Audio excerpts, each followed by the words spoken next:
Tocando, né, começando com esse assunto em relação à escola, a a gente tem observado algumas redes, por exemplo, a rede aqui de São Paulo, né, outras redes que coloca a disciplina de educação financeira, projeto de vida, enfim, né. E aí, eu sei que quando a gente fala de educação, você tem educação infantil, ensino fundamental 1, ensino fundamental 2, ensino médio. Desde quando a gente deve começar a conversar sobre educação financeira na escola? Cara, educação financeira na escola, de acordo com a BNCC, indo para uma parte mais técnica, é desde da pré-escola. Como que eu vou trabalhar? Tem diversas formas, né? Entender, por exemplo, qual é o momento correto de eu adquirir um objeto, a entender se o meu pai tem a capacidade de comprar aquilo que eu desejo ou não, né? E o simples fato de um não em relação à aquisição de um objeto pelos pais, né, na primeira infância é primordial já para essa criança entender, né, o valor do dinheiro. Porque, assim, muitas das vezes o que acontece?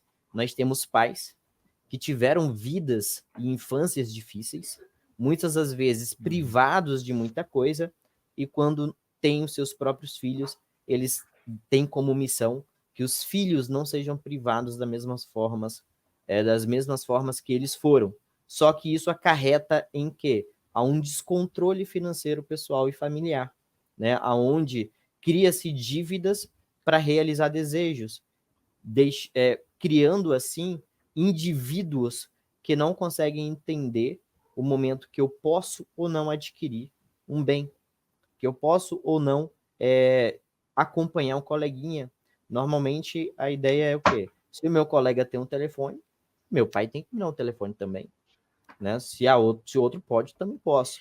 E por que ele tem esse pensamento? Porque o pai não educou, né? E dá para começar desde a primeira infância, desde a escola, né, a ensinar.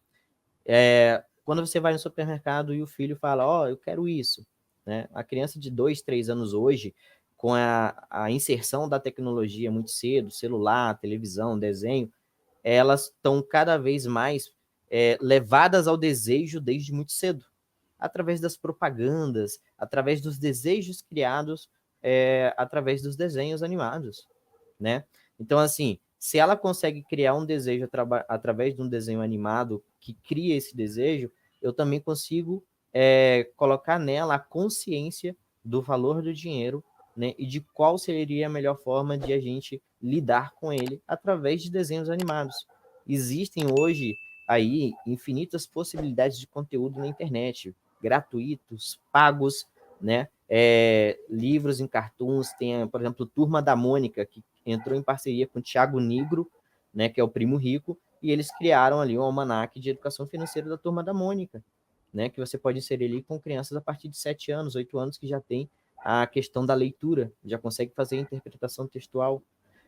Tem desenhos como eu esqueci qual agora, mas são dois irmãos gêmeos, né, que entram em aventuras com a sua avó, onde eles viajam no passado e conversam com intelectos sobre educação financeira, sobre desenvolvimento pessoal, sobre empreendedorismo, e é um desenho animado, né? Então, assim, as portas para a educação financeira, elas estão abertas desde ali dos 2, 3 anos de idade, tranquilamente, né? Só que, para que essas crianças possam ser educadas, a gente também tem que chegar até os pais, né? Porque uma das grandes dificuldades que a gente tem dentro da escola pública é o quê? É a gente inserir a comunidade como um todo dentro do nosso planejamento de ensino. Porque não adianta eu ensinar para a criança e a criança não consegue entregar essa mensagem para o pai, né? Inclusive, na aula de hoje, eu falei com os meus alunos em relação a isso, que hoje a gente teve aula de educação financeira, que eu estava falando sobre orçamento familiar, e falei, gente, o que eu estou ensinando aqui para vocês não é para ficar com vocês. Chega em casa, pergunta para o pai quanto que a gente está ganhando, onde que a gente está gastando, né? Antes de você pedir um objeto, um celular, alguma coisa para o seu pai, primeiro pergunta como é que tá as finanças pessoais, como que você pode ajudar o teu pai a cuidar do dinheiro, né? Então, é muito importante a gente criar essa consciência, né, do valor do dinheiro e o quanto ele é representativo dentro da nossa vida.